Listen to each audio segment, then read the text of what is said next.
सांगली कोल्हापूर बायपासवरील अपघातात कोथळीचे दोघे ठार।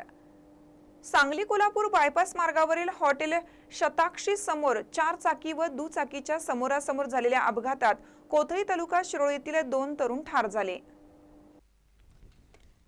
परशुराम भीमराव बनसोडे वय वर्ष 38 व सतीश मल्लू वायदंडे वय वर्ष 39 दोघे राहणार माणीनगर कोथळी अशी ठार झालेल्या युवकांची नावे आहेत। ही घटना मंगळवारी रात्री 10च्या सुमारास घडली आहे। या घटनेची नोंद जयसिंगपूर पोलिसात झाली आहे।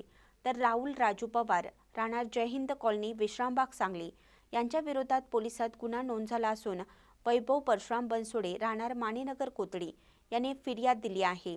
याबाबत पोलिसातून मिळालेली अधिक माहिती अशी की मंगळवारी रात्री 10च्या सुमारास मयत परशुराम बनसोडे व सतीश वायदंडे हे दोघे मोपेड मोटरसायकल MS09 GC 6312 वरून घरी जात होते। यावेळी राहुल पवार हे चारचाकी MH10 CA 7178 रस्त्याच्या विरुद्ध दिशेने निष्काळजीपणे चालत मोपेडला समोरून जोराची धडक दिली। यामध्ये परशुराम बनसोडे यांचा जागीच मृत्यू झाला तर सतीश वायदंडे हे जखमी झाले। सतीश यांना उपचारासाठी रुग्णालयात दाखल करण्यात आले आहे। यामध्ये त्यांचा उपचारादरम्यान मृत्यू झाला आहे। महानकरी न्यूजसाठी विकास लवाटे, जयसिंगपूर।